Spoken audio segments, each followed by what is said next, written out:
Donc là-bas, dans un, il n'y a plus d'emprise de la rigueur. L'emprise de la rigueur, elle est sur l'aspect spécifique de la chose et indépendant. L'aspect spécifique, il doit y être. Le feu, il doit être du feu. Il ne peut pas être autre chose que du feu. Mais il doit être béchalom avec l'eau, l'air et la terre. Et à ce moment-là, il est echad. À ce moment-là, il a l'image de Dieu. Mais sinon, il détruit. Il commence à être le contraire de ce pourquoi il a été créé. Donc ça, c'est la même chose. Vous voyez, il faut s'habituer à supporter, à se soumettre. Parce que quand vous vous soumettez, ne croyez pas que vous perdez. Vous êtes gagnant. C'est là où vous allez gagner le plus. Parce que vous allez exister dans la possibilité de faire exister le contraire. Maintenant, si quelqu'un il est contrairement opposé à vous, ça veut dire s'il est parti dans un côté complètement opposé, le fait que vous allez le supporter, vous allez le ramener dans l'équilibre. Et après, toute son existence, elle tient sur vous, puisque vous êtes sa fondation, ses fondations à lui. Si vous n'avez pas, il n'existerait pas du tout. Bon, ça c'est une grandeur d'esprit, il faut comprendre ça, il faut le vivre, il faut être en rapport avec Hachem et savoir combien Hachem il m'a supporté, combien il m'a supporté depuis que je suis né, combien de bêtises j'ai faites, il aurait pu me tuer 1000 fois déjà, 10 000 fois déjà, qu'est-ce que je lui amène, qu'est-ce que je lui ai amené. Comme il disait en espagnol, ma grand-mère elle est à Shalom, en Raquetia, en espagnol, des gens du Maroc espagnol.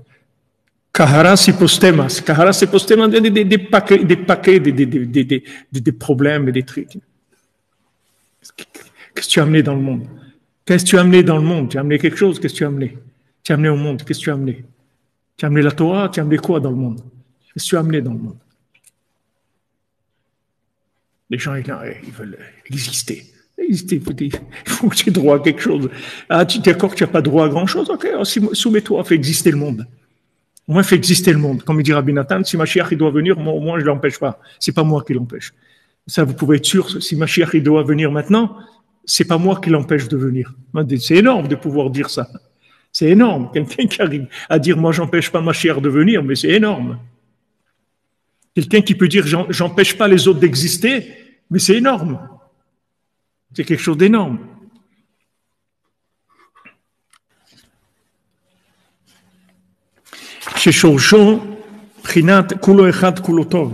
Parce que maintenant, la racine de ce point-là, central, pourquoi il n'a aucune forme? Parce qu'il ne peut pas avoir une forme. S'il a une forme, tout de suite, il va être orienté vers une spécificité dans son apparence qui va l'orienter vers un astre plus qu'un autre. Il va avoir une force d'attraction sur un astre ou une influence. Il faut qu'il soit complètement invisible. Il est echad. C'est-à-dire que ces 12 astres-là, ils ont le même rapport avec lui. Il n'y a aucune différence. Que tu prends n'importe quel astre, n'importe quel mois, n'importe quelle tribu, ils ont le même rapport avec lui.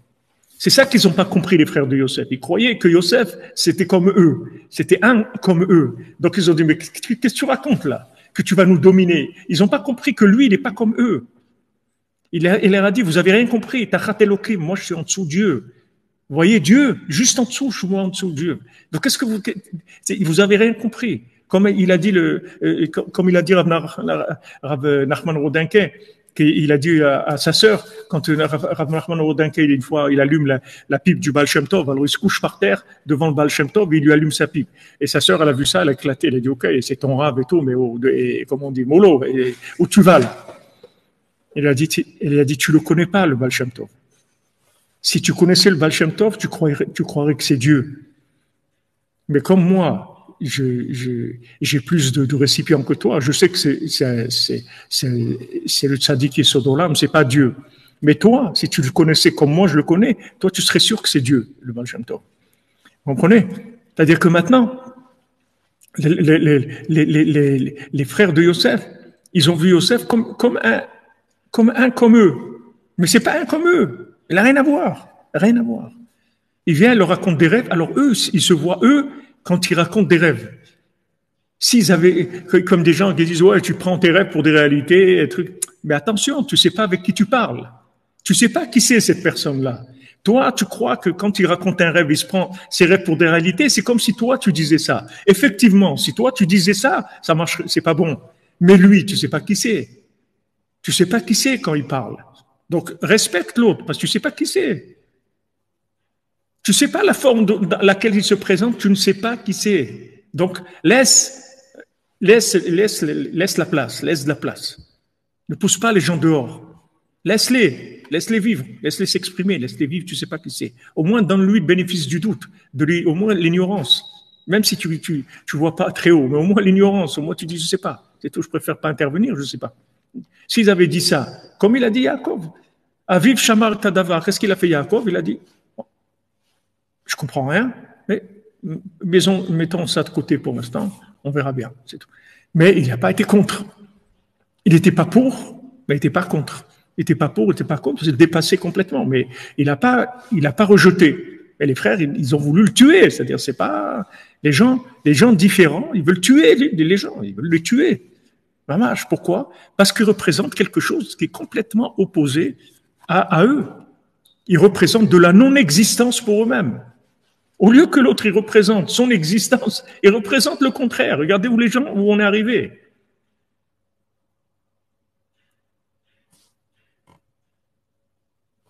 Mais vis, exprime-toi, vis. Allez, vas-y. Vis, je te laisse la place pour vivre. Vis, exprime-toi. Et les gens ils croient que s'ils laissent l'autre vivre, ils ont perdu leur vie, ils n'ont rien compris. Ils n'ont pas compris que quand tu laisses l'autre vivre, tu vas exister, tu vas vivre plus que si tu le vivais seul. Ils ne comprennent pas ça, les gens. Comme le Rav Yitzhak Abravanel, quand il dit au roi, ce que j'ai donné à la tzedaka, c'est à moi, tu ne pourras jamais me l'enlever, parce que je l'ai éternisé. C'est parti dans l'éternité, c'est fini. Vas-y, accroche-toi au plafond, fais ce que tu veux. Accroche-toi aux étoiles. Tu pourras jamais me l'enlever. Je l'ai donné. Je l'ai éternisé. C'est fini. Tu vois, ce bien-là, je l'ai donné. Ça y est, il est parti dans l'autre monde. Vas-y maintenant, va t'accrocher. C'est fini. Je l'ai donné. C'est extraordinaire. Non, les gens ils croient, prends. Mais c'est pas que quand il prend, il perd. Il ne sait pas qu'il est perdant. Ils savent pas ça, les gens. Il est le monde à l'envers. Les gens, si tu veux vivre éternellement, donne ta vie pour les autres. Tu vas t'éterniser. Parce qu'au lieu d'avoir une vie tout seul, d'une personne seule, tu vas avoir une multivie, des milliers de vies, tu vas avoir. Tu vas vivre dans celui-là et l'autre, et l'autre, et l'autre, et l'autre, et l'autre. Tu vas avoir une vie énorme, énorme, énorme. Et les gens, ils fonctionnent tout à l'envers. Tout à l'envers. Donc ce centre-là, des 12 astres, tu ne le vois pas. Pourtant, c'est lui qui les tient tous. Tous ces astres, ils tournent autour de lui, et lui, tu ne le vois pas. Même si les gens, ils abusent de vous, même si les gens, ils abusent de vous, ils vous sentent gentils, ils vous sentent bons, ils vont abuser de vous, même là, vous sortirez gagnant. Parce que on peut pas abuser du bien. On peut pas abuser du bien. Vous voyez, Aouman, il donnait un exemple comme ça. Il disait, il y avait un roi, il avait un ministre qui a fait des choses qui n'étaient pas en accord avec le roi. Il a fait des choses contre le roi. Qu'est-ce qu'il a fait le roi? Il a monté de grade. Il lui a donné plus de pouvoir que ce qu'il avait avant. Il lui a donné plus. Jusqu'à ce qu'il arrive à un moment où il s'est dit, avec tout ce qu'il me donne, j'ai fait ça. Pas possible, pas faire des choses comme ça. Voilà, il l'a amené, il a fait tchouba.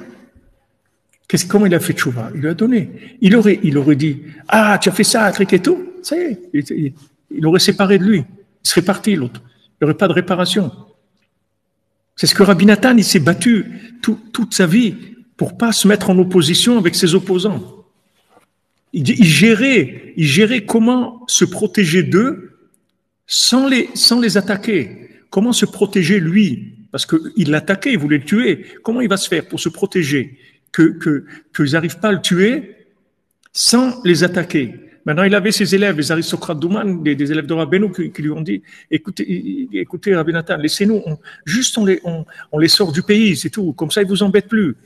On leur fait rien de mal, juste on les Non, il a dit Rabbi Nathan, non, je veux pas. Je ferai rien contre eux. Jamais. Et c'est une affirmation d'Hachem. Hachem, il dit, moi, je suis toujours avec celui qui est persécuté. Peu importe s'il est persécuté pour le vrai ou pour le faux, ça n'a aucune importance. Dès qu'une personne, elle est persécutée, je suis avec elle. Je me mets avec elle. C'est tout. Dès qu'il y a un perdant, Hachem, il est avec lui. Un gagnant, on va voir. On va vérifier. Qu'est-ce qu'il a gagné, pourquoi, comment. Un perdant, je suis avec lui tout de suite. Quelqu'un de persécuté, je suis toujours avec lui. On fait pleurer quelqu'un, cette personne qui pleure, Dieu il est avec elle tout de suite. Peu importe pourquoi on les fait pleurer. On fait pleurer parce qu'il a fait une bêtise, il pleure, Dieu il est avec lui. Donc il ne croyez pas que ce monde il marche comme votre tête. C'est pas comme votre tête, il faut apprendre. Heureusement. Hein, ouais, heureusement.